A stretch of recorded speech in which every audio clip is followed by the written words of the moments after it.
Baik, sebelumnya terima kasih kepada moderator yang telah mempersilahkan saya untuk submateri selanjutnya, yaitu mengenai suhu tanaman mencerminkan keseimbangan energi dengan lingkungan di sekitarnya.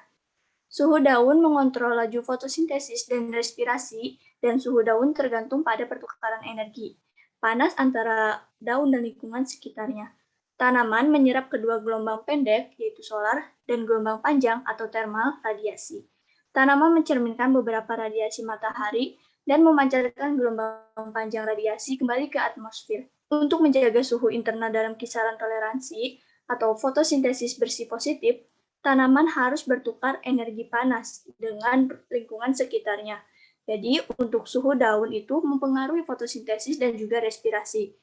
Di sini tanaman memiliki suhu optimal untuk fotosintesis. Di luar itu, fotosintesis menurun. Untuk respirasi meningkat dengan suhu, dan suhu untuk internalnya itu, semua bagian tanaman itu dipengaruhi oleh panas yang diperoleh dari hilangnya lingkungan.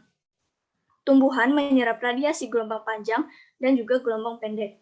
Nah, mereka mencerminkan sebagian kembalinya kepada lingkungan. Next.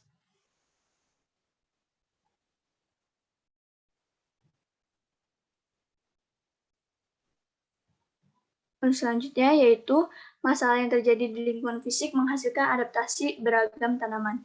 Nah, untuk jumlah radiasi matahari tidak hanya mempengaruhi ketersediaan cahaya yang diperlukan untuk fotosintesis, tetapi juga langsung mempengaruhi suhu daun dan sekitarnya.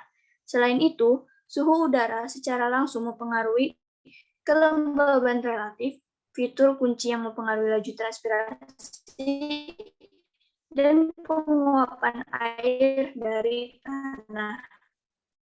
Nah, berbagai adaptasi telah berevolusi pada tumbuhan. Sebagai respon ini tidak independen karena alasan yang berkaitan dengan cahaya tinggi dan rendah. Next.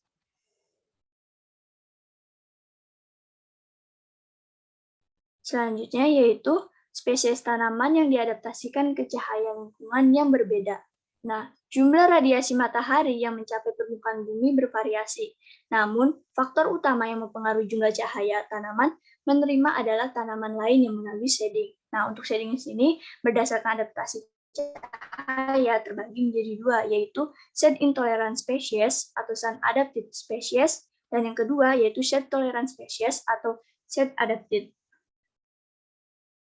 Di sini, tumbuhan menunjukkan berbagai adaptasi dan respon fenotipik atau plastisitas fenotipik dalam menanggapi lingkungan cahaya yang berbeda. Tanaman yang beradaptasi dengan naungan atau toleran naungan memiliki tingkat fotosintesis, pernafasan, metabolisme, dan pertumbuhan yang rendah. Nah, tanaman yang tidak toleran naungan umumnya memiliki tingkat fotosintesis pernah hidup yang lebih rendah di bawah kondisi teduh. Next.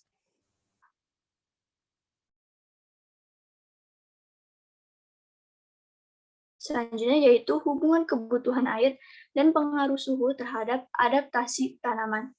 Ketika suhu udara naik, tekanan uap jenuh juga akan naik.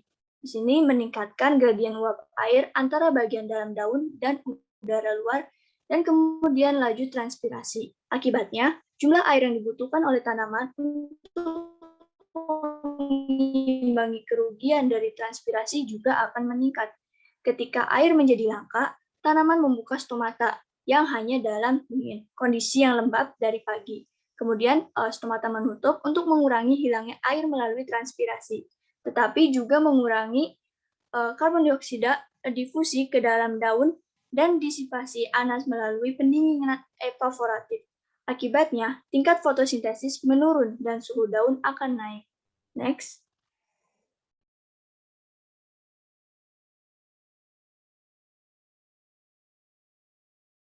Aklimatisasi dan adaptasi tanaman terhadap suhu lingkungan. Nah, di sini berbagai spesies tanaman yang mendiami lingkungan thermal itu berbeda. Temin, T memilih, dan Tmax cenderung sesuai dengan suhu lingkungan yang berlaku. Spesies beradaptasi dengan lingkungan dingin biasanya memiliki lebih rendah Tmin, T memilih, dan Tmax dari spesies yang mendiami iklim hangat. Selain pengaruh suhu pada keseimbangan karbon tanaman, periode ekstrim panas atau dingin dapat langsung merusak sel-sel dan jaringan tanaman. Meskipun evolusi telah menghasilkan berbagai mekanisme fisiologis dan morfologis yang memungkinkan spesies tanaman untuk menyesuaikan diri dengan suhu lingkungan yang berlaku. Nah, tumbuhan menunjukkan berbagai adaptasi terhadap lingkungan ini sangat dingin ataupun sangat panas. Toleransi dingin sebagian besar bersifat genetik dan bervariasi antar spesiesnya. Tanaman yang memperoleh ketahanan beku melalui pembentukan atau penambahan senyawa pelindung di dalam sel, di mana senyawa ini berfungsi sebagai anti beku. Dan kemampuan untuk mentoleransi suhu udara yang tinggi berhubungan dengan keseimbangan kelembaban tanaman. Next.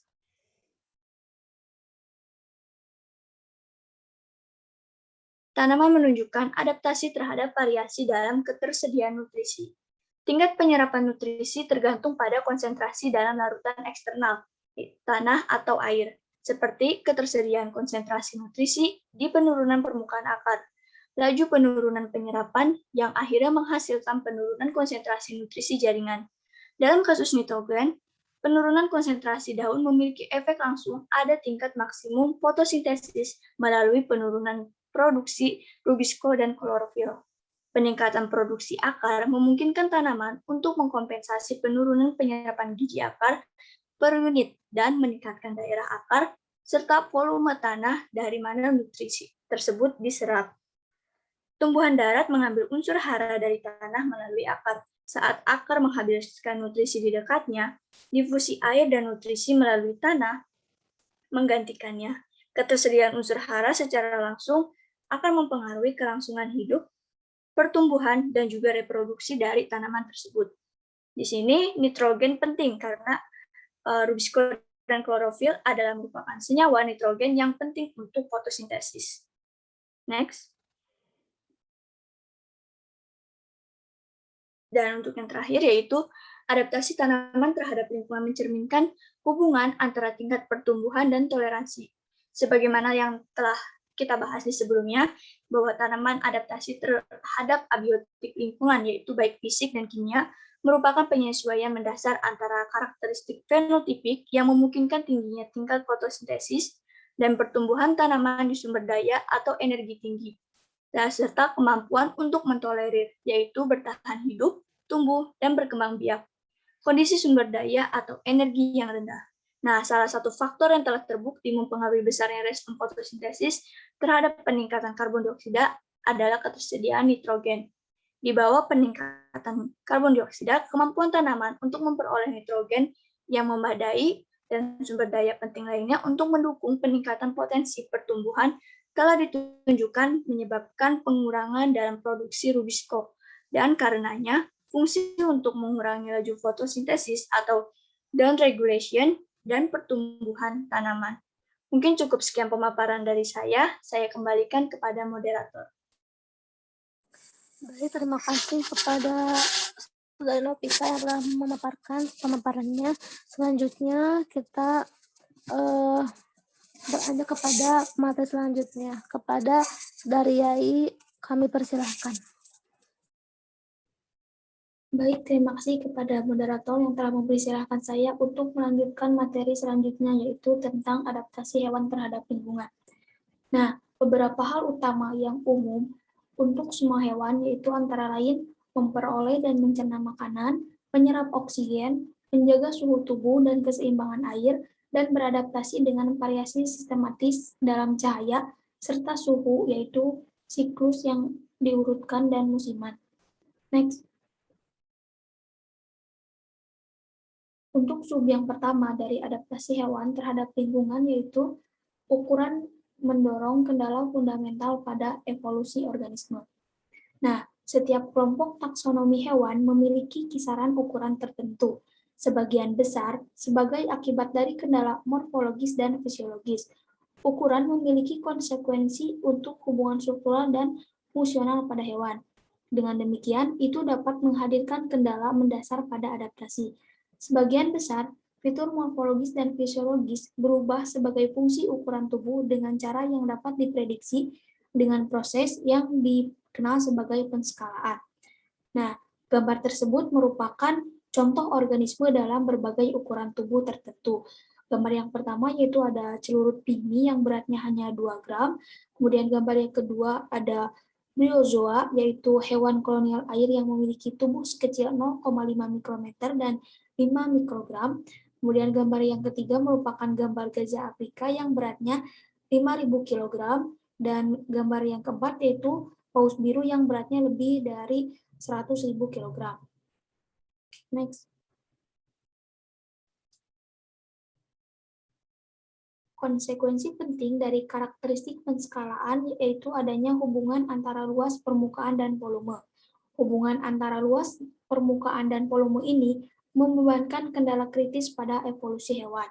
Tentang proses biokimia dan fisiologis yang terkait dengan metabolisme dasar, yaitu asimilasi dan respirasi, memerlukan transfer bahan dan energi antara interior organisme dan lingkungan eksteriornya. Nah, sebagai contoh, sebagian besar organisme bergantung pada oksigen untuk mempertahankan proses respirasi seluler. Oleh karena itu, setiap sel hidup di dalam tubuh memerlukan oksigen yang berdifusi ke dalamnya untuk berfungsi dan bertahan hidup. Sebuah permukaan yang kompleks, berbelit-belit atau berkerut seperti yang ditunjukkan pada gambar, berfungsi untuk meningkatkan luas permukaan suatu benda yang memiliki volume yang sama dengan organisme berbentuk seperti bola golf. Nah, perbedaannya adalah yaitu tidak ada titik bagian dalam organisme yang lebih dari beberapa milimeter dari permukaan, dan luas permukaan total tempat oksigen dapat berdifusi jauh lebih besar. Next. Untuk sub yang kedua yaitu hewan memiliki berbagai cara mendapatkan energi dan nutrisi. Nah, keberagaman sumber energi potensial dalam bentuk jaringan tumbuhan dan hewan membutuhkan sebuah kelompok yang sama, beragam dari fisiologis, morfologi, dan karakteristik perilaku yang memungkinkan hewan untuk memperoleh dan mengasimilasi sumber daya. Ada banyak cara untuk mengklasifikasikan hewan berdasarkan sumber daya yang mereka gunakan dan bagaimana mereka mengeksploitasinya. Yang paling umum dari klasifikasi ini adalah pembagian berdasarkan bagaimana hewan menggunakan tumbuhan dan jaringan hewan sebagai sumber makanan. Seperti yang kita ketahui, bagian mulut seperti pada gambar mencerminkan bagaimana organisme memperoleh makanannya. Yang pertama ada yang mulut nyamuk, yaitu untuk menusuk, kemudian mulut pada belalang itu sebagai alat pengunyah, kemudian paruh yang berbentuk kerucut yang kuat dari burung pemakan biji-bijian, kemudian paruh flamingo yaitu untuk mencengangkan, kemudian paruh elang untuk merobek, kemudian geraham gerinda herbivora pada rusa, dan gigi taring dari mamalia karnivora yaitu anjing hutan. Next. Nah, berdasarkan jenis makanannya dibagi menjadi 3, yaitu ada herbivora, karnivora, dan omnivora. Untuk herbivora, hewan herbivora adalah hewan bagaimana pengubah jaringan tumbuhan menjadi jaringan hewan. Herbivora dikategorikan berdasarkan jenis bahan tanaman yang mereka makan. Pengembala makanan bahan berdaun yaitu terutama rumput. Makanan mereka kaya akan karbon tetapi rendah protein. Sebagian besar karbohidrat terkunci dalam selulosa yang tidak dapat dicerna dan protein ada dalam senyawa kimia. Karena kekurangan enzim yang dibutuhkan untuk mencerna selulosa, herbivora bergantung pada bakteri khusus dan protista yang hidup di saluran pencernaan mereka. Bakteri dan protozoa ini mencerna selulosa dan protein, dan mereka mensintesis asam lemak, asam amino, protein, dan vitamin. Kemudian untuk karnivora, tidak seperti herbivora, karnivora tidak dihadapkan pada masalah yang berkaitan dengan mencerna selulosa atau kualitas makanan, karena komposisi kimia daging mangsa dan daging pemangsa sangat mirip. Karnivora tidak mengalami masalah dalam mencerna dan mengasimilasi nutrisi dari mangsanya. Masalah utama mereka adalah mendapatkan makanan yang cukup. Kemudian omnivora, memakan tumbuhan dan hewan. Kebiasaan makan banyak omnivora bervariasi menurut musim, tahapan dalam siklus, dan ukuran serta tingkat pertumbuhannya. Misalnya, memakan buah beri, apel, ceri, biji-bijian, rumput, belalang, jangkrik, kumbang, dan berbagai hewan kecil. Next. Untuk sub yang ketiga yaitu dalam menghadapi variasi di lingkungan eksternal, hewan dapat menjadi penurut atau pengatur. Beberapa lingkungan berubah sedikit pada skala waktu yang relevan dengan organisme hidup, seperti perairan dalam lautan. Namun, sebagian besar lingkungan di planet kita bervariasi pada rentang waktu yang luas. Siklus tahunan, bulan, harian yang teratur membuat organisme dengan perubahan kondisi lingkungan yang dapat diprediksi. Sedangkan perubahan pada skala waktu yang jauh lebih pendek dari jam, menit, atau detik sebagai akibat dari cuaca lebih tidak dapat diprediksi. Ketika seekor hewan dihadapkan dengan perubahan di lingkungannya, ia dapat merespon dengan salah satu dua atau cara, yaitu konformitas dan atau regulasi. Pada beberapa spesies, perubahan kondisi lingkungan eksternal menyebabkan perubahan internal dalam tubuh yang paralel dengan kondisi eksternal, seperti ditunjukkan pada gambar. Hewan tersebut yang disebut konforman, yaitu tidak dapat mempertahankan kondisi internal yang konsisten seperti salinitas cairan tubuh atau tingkat oksigen jaringan. Regulator merupakan sesuatu dengan menggunakan berbagai mekanisme biokimia, fisiologis, morfologis, dan perilaku untuk mengatur lingkungan internalnya. Next. Nah, untuk sub yang keempat yaitu pengaturan kondisi internal melibatkan homeostatis dan umpan balik. Organisme yang mempertahankan lingkungan internalnya dalam batas yang sempit memerlukan beberapa cara untuk mengatur kondisi internal relatif terhadap lingkungan eksternal, termasuk suhu tubuh, keseimbangan air, pH, dan jumlah garam dalam cairan tubuh. Misalnya, tubuh manusia harus menjaga suhu internal dalam kisaran 70 derajat Celcius. Homeostatis merupakan pemeliharaan lingkungan internal yang relatif konstan dalam lingkungan eksternal yang bervariasi. Semua umpan balik sistem terdiri dari parameter atau variabel yang menjadi fokus regulasi, misalnya pada suhu atau oksigen, dan 3 komponen yaitu reseptor, integrator, dan efektor, seperti pada gambar. Reseptor mengukur lingkungan internal untuk variabel dan mentransfer informasi ke integrator.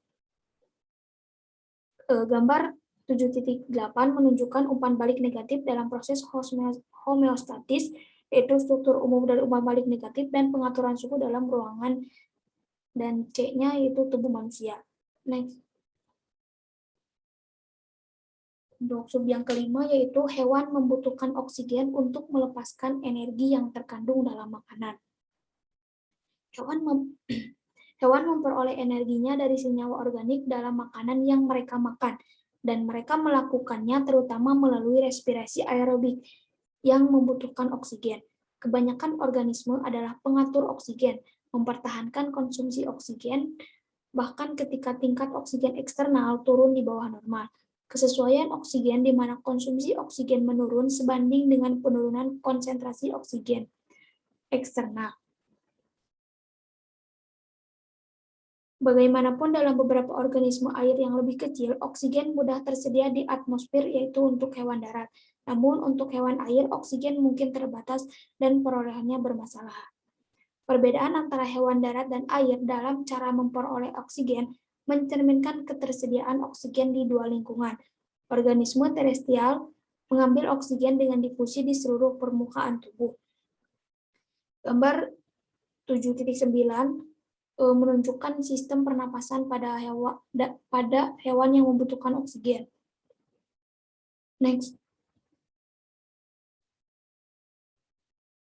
Untuk sub yang keenam yaitu hewan menjaga keseimbangan antara penyerapan dan kehilangan air. Sel hidup baik tumbuhan maupun hewan mengandung sekitar 70-95% air. Air sangat penting untuk hampir semua reaksi biokimia di dalam tubuh dan berfungsi sebagai media untuk membuang sisa metabolisme dan untuk membuang kelebihan panas melalui pendinginan evaporasi. Gambar 7.10 menunjukkan yaitu banyaknya spesies ungulata atau hewan yang berkuku besar di daerah semi Afrika seperti rusa kutub yang ditunjukkan di sini, yaitu bermigrasi sepanjang tahun mengikuti pergeseran musiman dalam curah hujan. Dan yang B-nya yaitu perubahan distribusi populasi rusa kutub di kawasan konservasi Serengeti, Masai Mara, dan Ngorongoro yang berdekatan di Afrika Timur. Pola migrasi musiman ini memberi spesies akses yang konsisten ke makanan, produksi rumput dan air. Next. Untuk sub yang ketujuh yaitu hewan bertukar energi dengan lingkungan sekitarnya. Pada prinsipnya, keseimbangan energi hewan sama dengan keseimbangan pada tanaman. Hewan dapat menghasilkan sejumlah besar keseimbangan osmotik dengan menyerap dan mempertahankan garam dalam sel-sel khusus dalam insang dengan memproduksi banyak urin berair. Secara umum, ikan mengeluarkan natrium dan klorida, ion utama dalam air laut, dengan memompa ion melintasi membran khusus dan insang. Nah, pertukaran air dan garam yang terlibat dalam proses osmoregulasi, yaitu yang pertama pada gambar A, di air tawar, dan pada gambar B itu spesies ikan asin di laut. Ikan air tawar adalah ikan hiosmotik, yaitu jaringan mereka memiliki konsentrasi lebih besar daripadanya air di sekitarnya. Ikan laut bersifat hiposmotik, yaitu jaringan mereka memiliki konsentrasi sol yang lebih rendah daripada air di sekitarnya. Kondisi lingkungan eksternal sangat mempengaruhi bagaimana hewan menghadapi tekanan termal, karena udara memiliki panas spesifik yang lebih rendah dan menyerap lebih sedikit radiasi matahari daripada air hewan di darat. Radiasi matahari yang masuk dalam menghasilkan panas yang mematikan. Hilangnya panas radiasi ke udara, terutama di malam hari, dapat mengakibatkan dingin yang mematikan. Hewan air hidup di lingkungan energi yang lebih stabil, tetapi mereka memiliki toleransi yang lebih rendah untuk perubahan suhu. Terima kasih, mungkin itu yang dapat saya sampaikan. Saya kembalikan ke moderator. Baik, terima kasih kepada Saudari Yai. Berikutnya untuk materi terakhir yaitu akan disampaikan oleh Saudara Ahmad. Kepadanya kami persilahkan. Baik, terima kasih sebelumnya kepada moderator. Namun sebelumnya, apakah suara saya terdengar dengan jelas? Siap, sudah jelas. Baik, untuk sub selanjutnya, yaitu yang ke-8, mengenai suhu tubuh pada hewan mencerminkan berbagai mode termoregulasi. Spesies hewan yang berbeda menunjukkan kisaran suhu tubuh yang berbeda di lingkungan alami mereka. Beberapa suhu tubuh bervariasi. Nah, spesies-spesies ini disebut poikilotherms, yang berasal dari bahasa Yunani yaitu poikilos yang berarti mudah berubah. Namun pada spesies-spesies lain juga sering disebut homeotherms, berasal dari bahasa Yunani juga yaitu homeo yang berarti sama. Nah, dapat ditarik berarti suhu tubuh konstan atau hampir konstan. Nah, istilah termoregulasi tidak hanya memaksudkan suhu bagian dalam organisme yang berbeda dengan suhu di lingkungan sekitarnya. Sebaliknya, sebagai pengaturan yang berarti mempertahankan rata-rata suhu tubuh atau variasi suhu tubuh dalam batas-batas tertentu. Hal ini membutuhkan mekanisme untuk organisme merasakan dan bereaksi terhadap lingkungan termal. Ada dua kategori regulasi termal yang menekankan sumber energi termal yang digunakan untuk mempengaruhi suhu tubuh, yaitu ektotermi, yang mana proses mempertahankan suhu tubuh melalui pertukaran energi termal atau panas dengan lingkungan sekitarnya. Nah, biasanya spesies yang menggunakan mekanisme pengaturan panas ini disebut ektotherms. Kemudian ada juga endotermi. Endotermi ini adalah proses mempertahankan suhu tubuh melalui panas metabolisme yang dihasilkan secara internal. Nah, spesies yang menggunakan mekanisme pengaturan panas ini disebut endotherms. Oke, next. Nah, untuk sub yang ke-9 yaitu poikilotherms mengatur suhu tubuh, terutama melalui mekanisme perilaku.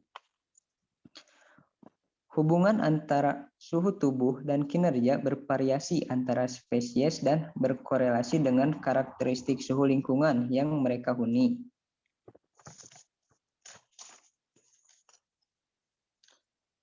Kita lihat pada gambar bahwa pada gambar tersebut kurva kinerja hipotesis dari ektotherm sebagai fungsi dari suhu tubuh. Perhatikan kemiripan dengan kurva tanggapan suhu untuk tanaman. Kemudian untuk yang B-nya, sebuah kurva kinerja yang menghubungkan kecepatan lari kadal rumput bergaris-garis putih atau biasa disebut juga Tachydromus Walter pada suhu tubuh yang berbeda. Nah, pengaruh suhu tubuh pada asimilasi makanan dan kinerja motor loko pada kadal Tachydromus Walter ini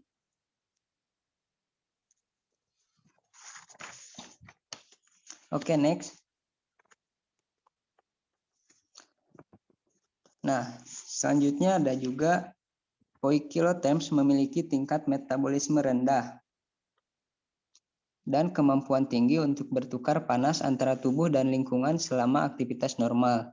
Poikilotherm melakukan respirasi aerobik.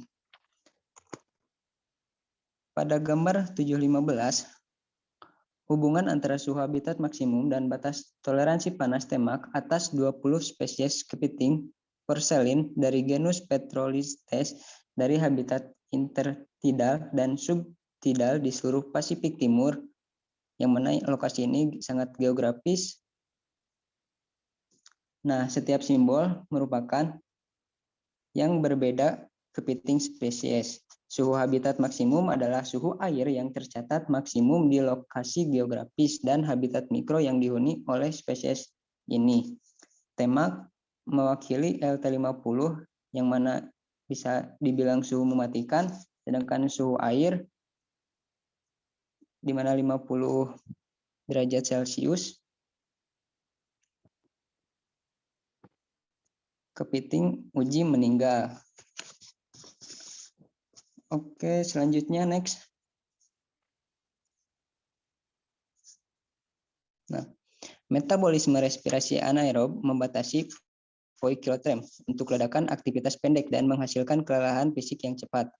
Untuk mempertahankan suhu tubuh dalam kisaran disukai atau optimal, poikilotherms terestrial dan amfibi sangat bergantung pada termogulasi perilaku. Mereka mencari iklim mikro yang tepat di mana suhu lingkungan memungkinkan suhu tubuh mendekati nilai optimal. Aklimasi memungkinkan hubungan antara suhu dan kinerja tubuh hewan berubah. Nah, sebagaimana disajikan dalam bagian gambar 7.17, temperatur ular dipengaruhi oleh karakteristik fisik ular, yang mana bentuk tubuh, warna, dan konduktivitas termal, dan pertukaran panas antara ular dan lingkungan sekitarnya. Untuk memperkirakan dengan lebih baik jangkauan suhu tubuh yang diwakili oleh setiap lingkungan, para peneliti menggunakan model fisik seekor ular tikus hitam yang dibuat dari tabung tembaga bercat yang cocok dengan refleks dan kondukstansi sifat-sifat tubuh ular. Nah, suhu tubuh ular tikus hitam ini ditetapkan dengan menggunakan gradien termal di laboratorium. Oke, next. Next. Adapun untuk subbab yang ke-10 yaitu homeotherms atau endotherm mengatur suhu tubuh melalui proses metabolisme. Burung dan mamalia hemotermik memenuhi kendala termal lingkungan dengan menjadi endotermik. Suhu tubuh mereka dijaga oleh oksidasi glukosa dan molekul-molekul yang kaya energi dalam proses pernapasan. Proses oksidasi tidak 100% efisien dan selain produksi energi kimia dalam bentuk ATP, sebagian energi diubah menjadi energi panas.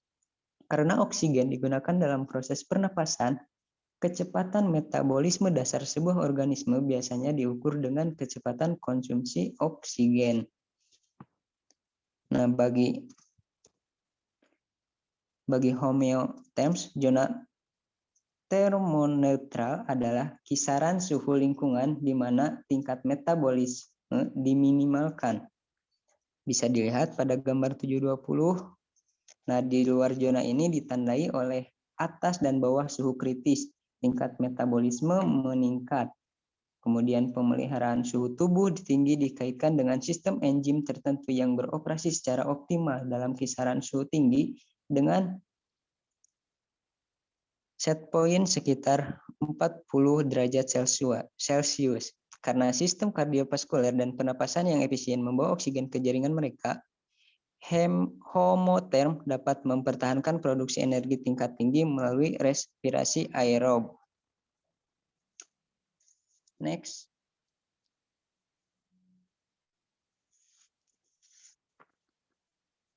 Nah, contoh utama dari pertukaran yang terlibat dalam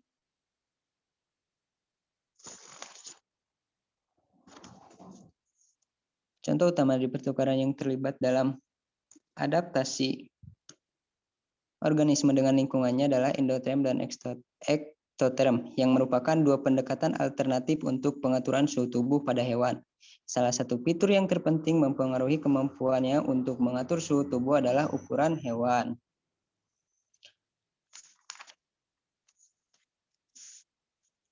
Poikilotherm ektermik menyerap panas di permukaan tubuh mereka, tetapi harus menyerap energi yang cukup untuk memanaskan seluruh massa tubuh. Oleh karena itu, rasio luas permukaan dengan volume SA berbanding Pi adalah faktor kunci yang mengendalikan penyerapan panas dan pemeliharaan suhu tubuh. Ini merupakan sub yang ke-17, yaitu endotherm dan ektotherm melibatkan kompromi. Nah, lanjut.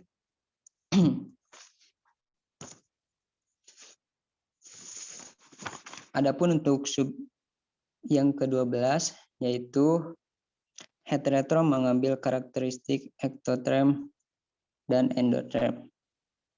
Spesies yang kadang-kadang berfungsi sebagai homeotherms sementara pada waktu lain sebagai poikilotherms disebut heterotherms temporal. Pada tahap yang berbeda dari siklus harian dan musiman, mereka atau dalam situasi tertentu, hewan-hewan ini mengambil karakteristik endotherms atau ektotherms. Mereka dapat mengalami perubahan suhu tubuh secara drastis dan berulang.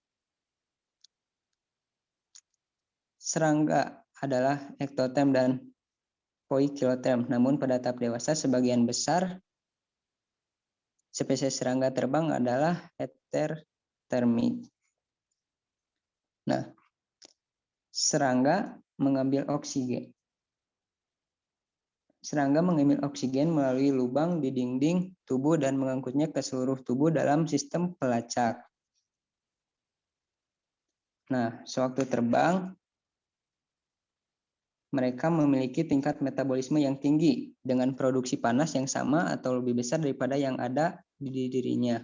Mereka mencapai kondisi metabolisme yang tinggi ini dengan cara yang lebih sederhana daripada homeotherms karena mereka tidak dibatasi oleh pengambilan dan pengangkutan oksigen melalui paru-paru dan sistem vaskular. Kemudian, next. Masih sub yang sama. Nah,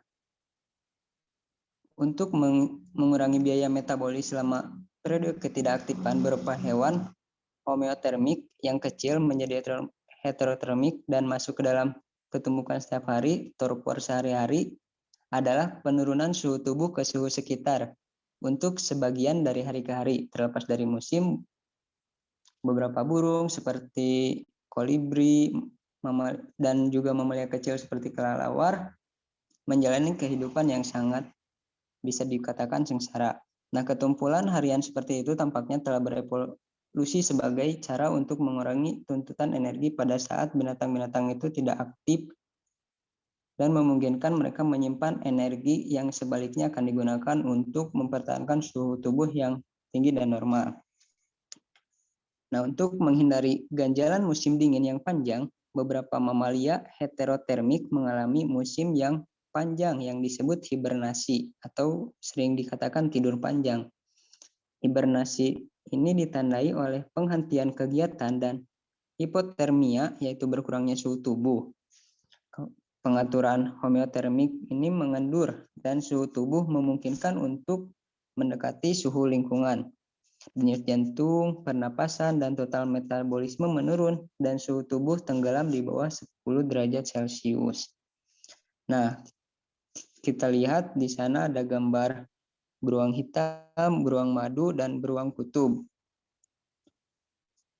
Mereka tidak terkena hipotermia ekstrim, tetapi memungkinkan suhu tubuh menurun hanya beberapa derajat di bawah normal.